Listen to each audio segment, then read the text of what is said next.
नाशिक महानगरपालिकेच्या निवडणुकीचे नामनिर्देशन आज सुरू झालेले आहे. आपल्या पक्षाकडून आज किती नामनिर्देशन झाले आणि निवडणुकीबद्दल काय सांगाल? नामनिर्देशन पत्र हे प्रत्येकाने स्वतंत्रपणे घेतलेले त्याचं काही रेकॉर्ड आमच्याकडे नसतं, परंतु आमच्याकडे ज्या मुलाखती झाल्या या जवळपास 156 या मुलाखती फॉर्म आलेले होते आणि 142 लोकांच्या मुलाखती झालेल्या आहेत. आता याच्या पलीकडे जे काही आघाडीचं चालू आहे, राष्ट्रवादी असेल, शरद पवारजी, त्याचबरोबर काँग्रेस असेल, शिवसेना असेल, मनसे असेल आणि कम्युनिस्ट पक्ष, वंचित आघाडी यांच्याबद्दल चर्चा चालू आहे. आता त्यांची चर्चा पूर्ण म्हणजे ज्यावेळेस ते आम्ही एकत्र बसू त्यावेळेस तसा निर्णय घेऊ. परंतु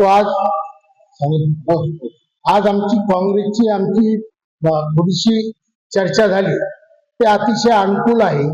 आणि अनुकूल जर का इतके अनुकूल असतील तर शिवसेना, उभाटा गट आणि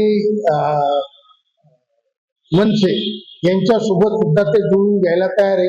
आता आम्ही त्यांना निरोप पाठवणार आहोत, बाबा कधी बसायचंय, त्यांची इच्छा असेल तर लगेच आम्ही बसून त्याबाबत निर्णय घेणार. निवडणुकीला अगदी थोडे दिवस शिल्लक राहिलेले असताना काँग्रेसमधून काही प्रतिष्ठित आज भाजपात प्रवेश करतात, परंतु त्या प्रवेशामुळे भाजपाचे काही नाराज आहेत तर ते इतर पक्षांमध्ये जाण्याची तयारी करतात. तर आपल्या पक्षामध्ये येण्यासाठी असं तुम्ही इच्छुक आहे? मुळामध्ये जे पक्ष म्हणजे नाराज असलेले लोक आणि त्यांच्या वैयक्तिक काय चर्चा होतात ते काही आम्हाला कळत नाही, ते गेल्यानंतरच समजतं. आणि ज्यांना पक्षात राहायचं असेल ते राहतील, ज्यांना जायचं असेल तर त्यांना दरवाजे मोकळे आहे. मुळामध्ये निष्ठा ही अत्यंत महत्वाची.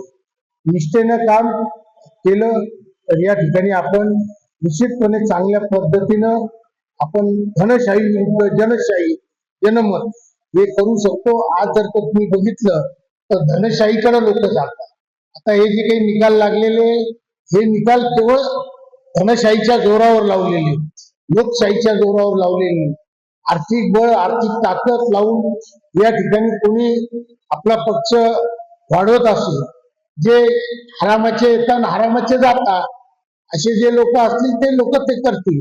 परंतु आम्ही या ठिकाणी लोकांसाठी लढतोय, लोकशाही जिवंत राहावी म्हणून लढतोय, कायदा आणि सुव्यवस्था चांगली राहावी म्हणून लढतोय.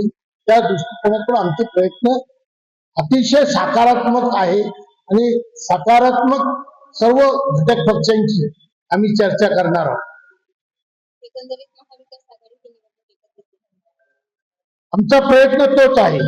जर का आमचं मत आहे अधिक पक्षांचे जर का गट म्हणजे भाजप तर स्वतंत्र लढणार आहे, त्याच्याबरोबर शिंदे सेना आणि शरद पवार आपलं अजित पवार राष्ट्रवादी हे एकत्र वेगळ्या पद्धतीने लढले आणि आम्ही राष्ट्रवादी, उभाटा म्हणजे शिवसेना आणि त्याचबरोबर मनसे हे वेगळे लढले आणि काँग्रेस आणि राष्ट्रवादी वेगळी लढली. चार गट हे प्रतिस्पर्धी राहील आणि याचा फायदा बीजेपी पक्षाला जास्त होऊ शकतो. त्यामुळे सर्वांनी एकत्र यावी, मूड बहाण्याचं काम आम्ही करतो.